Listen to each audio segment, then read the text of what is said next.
नमस्कार, बहुत स्वागत है आपका। मैं हूं आपके साथ सुमित शर्मा। रायपुर से बड़ी खबर है, जहां पर बिजली गुल होने की सूचना अब लोगों को मोबाइल पर मिल जाएगी। जी हां, ब्रेकडाउन की सूचना उपभोक्ताओं को मोबाइल पर मिलेगी। विद्युत अवरोध की सूचना देने के लिए पावर कंपनी की यह नई पहल है। आधे घंटे से ज्यादा समय होने पर जानकारी दी जाएगी। अगर बिजली आधे घंटे से ज्यादा गुल रहती है तो लोगों को मोबाइल के जरिए सूचना जानकारी दे दी जाएगी। ब्रेकडाउन कब ठीक होगा यह भी बताएगी पावर कंपनी। पावर कंपनी ने कॉल सेंटर्स के लिए एक ऐप तैयार किया है।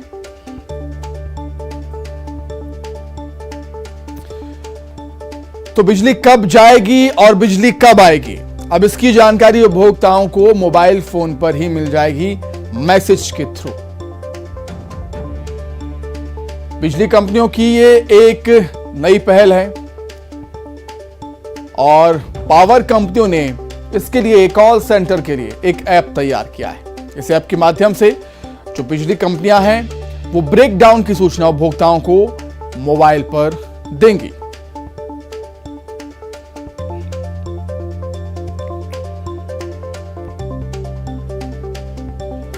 तो अब अगर रायपुर में बिजली गुल होती है, आधे घंटे से ज्यादा समय के लिए अगर बिजली गुल होती है तो उसकी जानकारी उपभोक्ताओं को, लोगों को मोबाइल पर दे दी जाएगी। और बिजली आएगी कब, इस बात की जानकारी भी आपको मोबाइल में अब मिल जाएगी। चलिए, ज्यादा जानकारी के लिए कैसी व्यवस्था ये रहेगी वो हम समझ लेते हैं। रायपुर का रुख कर लेते हैं। देवव्रत भगत इस समय हमारे साथ जुड़ गए हैं। देवव्रत, अच्छी बात है कि अगर बिजली जाएगी तो उसकी सूचना पहले ही लोगों को मिल जाएगी और इससे होगा ये कि बिजली से जुड़े जो काम है लोग पहले से ही निपटा लेंगे अपने।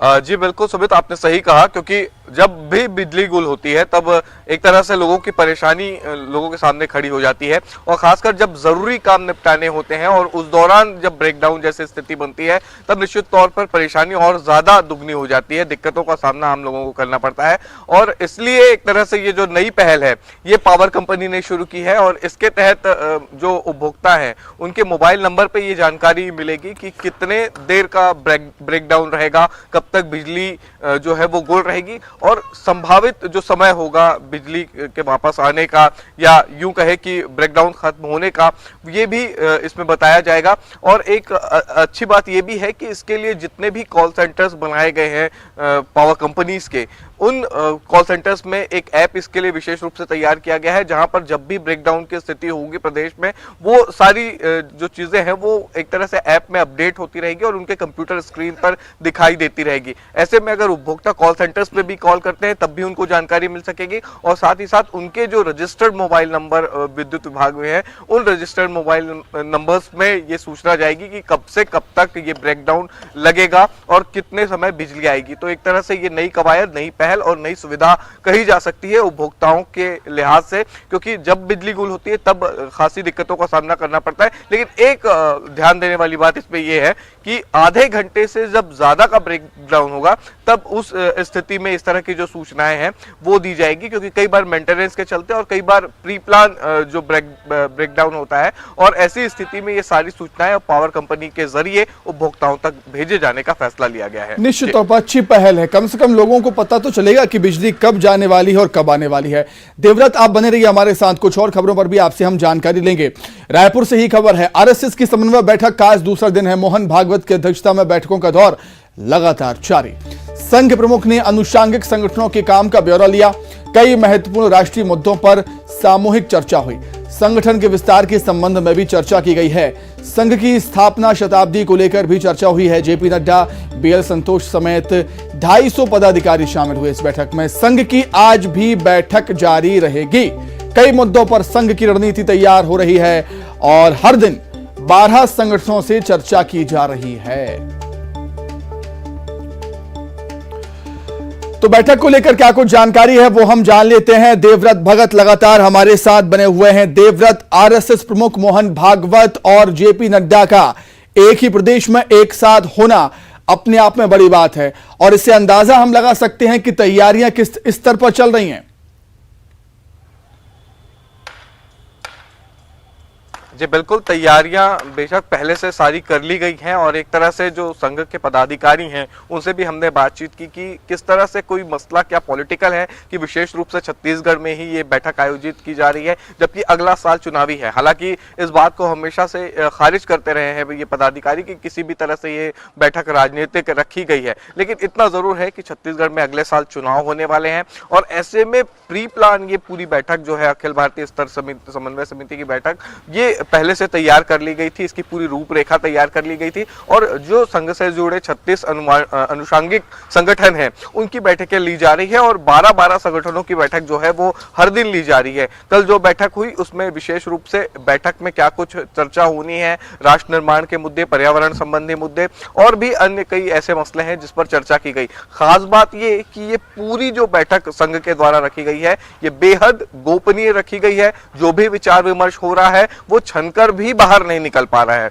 तब ऐसी स्थिति में जितने भी पदाधिकारी आए हैं उनको तो सख्त हिदायत दी ही गई है, साथ ही व्यवस्था में जो लोग लगे हुए हैं उनको भी ये हिदायत दी गई है कि कोई भी बात इस चार दीवारी में जो की जा रही है वो बाहर ना निकल पाए। तो कुल मिलाकर के एक तरह से ये गोपनीय बैठक जरूर है। अब तक संघ की तरफ से ये कहा गया है कि राष्ट्र निर्माण के मुद्दे हैं, कई समन्वय के मुद्दे हैं, इसके अलावा शिक्षा, व्यापार और आर्थिक स्थितियों को लेकर के सभी अनुषांगिक संगठनों से चर्चा की जानी है। लेकिन एक अहम बात यह भी होती है कि जब बीजेपी के राष्ट्रीय अध्यक्ष का दौरा होता है और वो इस बैठक में शामिल होते हैं तो पॉलिटिकल बात होगी ही और आने वाले चुनाव में किस तरह का सपोर्ट जो है वो संघ का बीजेपी को मिलेगा, क्या कुछ रणनीतियां होंगी, इन सब पर भी यहां पर चर्चा चल रही है। अब ये देखना होगा कि इसका असर आने वाले चुनाव में कितना दिखाई देता है। लेकिन लगातार मैराथन बैठकें चल रही है।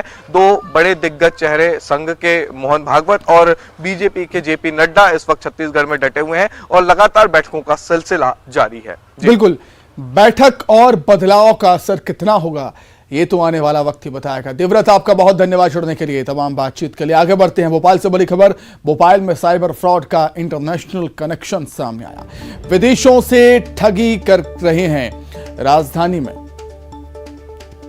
विदेशों में ठग राजधानी में फोन, पाकिस्तान, चीन, थाईलैंड, सिंगापुर से फ्रॉड कॉल आ रहे हैं और ठग लोन ऐप, गेमिंग ऐप के जरिए ठगी कर रहे हैं। साइबर सेल की जांच में यह खुलासा हुआ, ठगी का पैसा भेजा जा रहा है विदेशों में। बिटकॉइन और क्रिप्टो करेंसी से पैसा भेजा जा रहा है।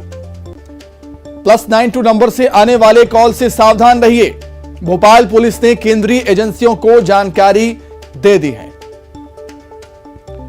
तो +92 नंबर से आने वाले कॉल से आपको सावधान रहना है क्योंकि यह कॉल फ्रॉड हो सकता है।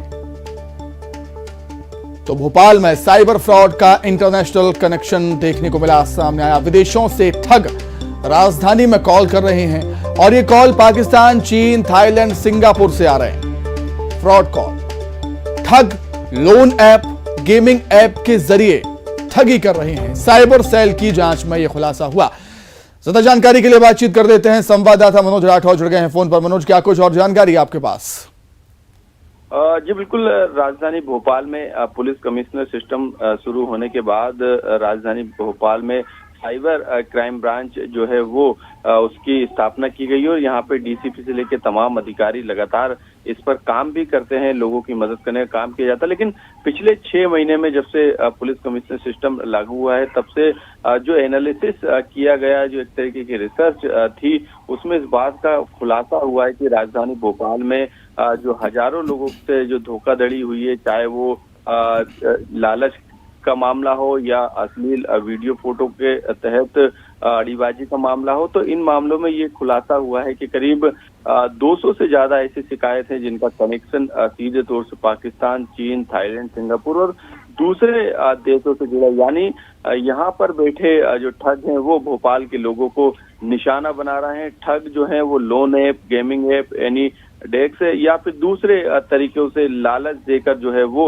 लोगों को अपना शिकार बना रहे हैं। पुलिस ने जब ये जांच में ये तमाम तथ्य सामने आए उसके बाद एक पूरी रिपोर्ट तैयार करके, क्योंकि मामला इंटरनेशनल कनेक्शन से है, तो ऐसे में तमाम जानकारी जो है वो केंद्रीय एजेंसियों से साझा की गई है। ठगी करने वाले जो आरोपी हैं वो बिटकॉइन और क्रिप्टो करेंसी के जरिए जो है वो विदेशों में जो है वो पैसा भेजने का काम कर रहे हैं। पाकिस्तान से कनेक्शन आने के बाद पहले से ज्यादा जो है मध्य प्रदेश की जांच एजेंसियां अलर्ट पर हैं, क्योंकि +92 नंबर से लगातार फोन आ रहे हैं, लोगों को झांसा दिया जा रहा है। और यही कारण है कि इस पूरे मामले में 150 ऐसी शिकायतें जिसका सीधा तौर पे कनेक्शन पाकिस्तान से आया है। तो अब लोगों को यहाँ पे सावधान देने की हिदायत दी गई है। साथ में भोपाल क्राइम ब्रांच के जरिए एक गाइडलाइन भी जारी की गई है। बिल्कुल मनोज, क्योंकि सोशल मीडिया के इस जमाने में साइबर क्राइम कुछ ज्यादा ही बढ़ गए हैं, इसलिए लोगों को सावधान सतर्क रहने की बेहद जरूरत है। बहुत धन्यवाद मनोज आपका जुड़ने के लिए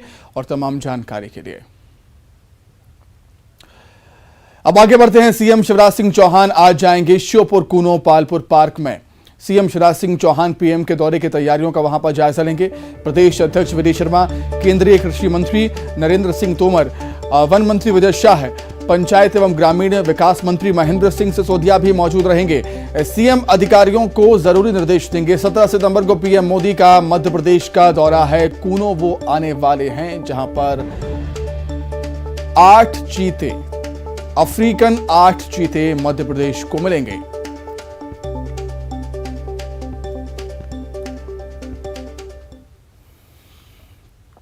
खबर इंदौर से। पीएम मोदी की किताब का आज अनावरण होना है। पीएम मोदी पर लिखी किताब मोदी @2.0 का आज अनावरण होगा। मुख्यमंत्री शिवराज सिंह चौहान अनावरण करेंगे। ब्रिलियंट कन्वेंशन सेंटर में कार्यक्रम का आयोजन है। सीएम शिवराज आज इंदौर जाएंगे।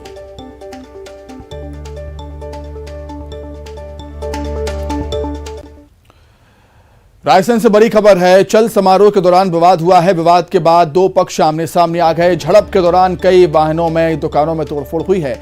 पुलिस को हल्का बल प्रयोग करना पड़ा। एक पक्ष ने थाने का घेराव कर दिया। पुलिस ने महिला समेत 6 को हिरासत में लिया है। सुरक्षा के मद्देनजर इलाके में पुलिस बल तैनात किया गया।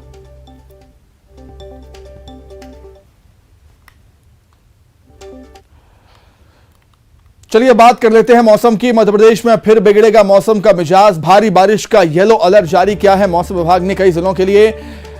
रीवा, शहडोल, जबलपुर, भोपाल में भारी बारिश हो सकती है। इंदौर, नर्मदापुरम, सागर, उज्जैन में भी भारी बारिश की संभावना है। धार, पन्ना, सागर, दमोह में भी बिजली गिरने की आशंका है। मौसम विभाग ने जारी की है चेतावनी। मौसम विभाग ने अलर्ट जारी किया है। कई स्थानों पर येलो तो कई स्थानों पर ऑरेंज अलर्ट जारी किया है मौसम विभाग ने।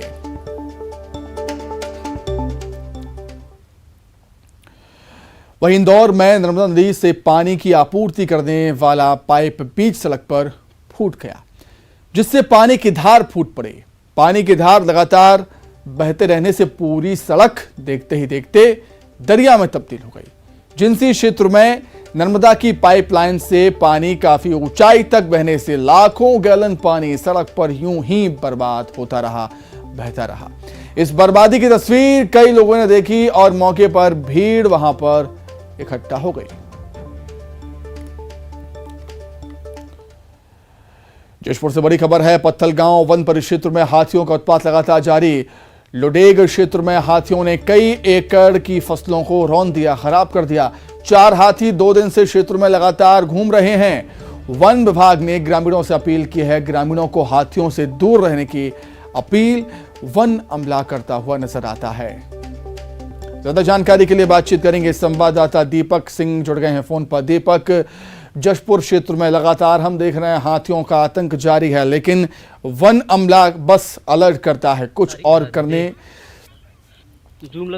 करने में नाकाम। जी बिल्कुल सुमित, लंबे समय से जशपुर जिले में हाथी की समस्या एक बड़ी समस्या बनी हुई है। और अभी बात करूं तो पिछले 2 दिनों से पत्थलगांव वन परिक्षेत्र में हाथियों का उत्पात जारी है। हाथी जो है गांवों तक पहुंच रहे हैं, फसलों को नुकसान कर रहे हैं, घरों को तोड़ रहे हैं। बीती रात जो है पत्थलगांव वन परिक्षेत्र के लुडेग क्षेत्र में जो है हाथियों के दल ने उत्पात मचाया है। 4 हाथियों का दल जो है वो लगातार जो है फसलों को नुकसान पहुंचा रहा है, फसलों के साथ साथ घरों को तोड़ रहा है। और उसके बाद जो है वन अमला लगातार मौके पर मौजूद है और वन विभाग भी मूक दर्शक बना हुआ है, क्योंकि हाथी जो है पहले जो है वो मसाल से डरा करते थे, आग से डरा करते थे, लेकिन अब हाथी इन सब चीजों से नहीं डरते हैं, जिसकी वजह से हाथियों को भगाना काफी मुश्किल हो रहा है। और वन विभाग जो है ग्रामीणों को हाथियों से दूर रहने की सलाह दे रहा है, लेकिन इसके बावजूद जो है ग्रामीण अपनी फसलों को बचाने हाथियों के करीब पहुंच जाते हैं, जिससे एक बड़ा नुकसान होने की आशंका बनी हुई है। ठीक है दीपक, बहुत धन्यवाद आपका तमाम जानकारी के लिए। खबर धमतरी से है, जहां पर मर्दापोटी गांव के करीब पहुंचे हैं 3 दंतल हाथी। खेतों में खड़ी फसलों को नुकसान पहुंचाया है हाथियों ने। वन विभाग ने आसपास के गांव में अलर्ट जारी कर दिया है। लोगों को जंगल और खेतों में नहीं जाने की हिदायत दी है वन विभाग ने। तो धमतरी क्षेत्र में भी हाथियों का आतंक लगातार जारी है। यहां जो हाथी हैं वो किसानों की फसलों को चौपट कर रहे हैं।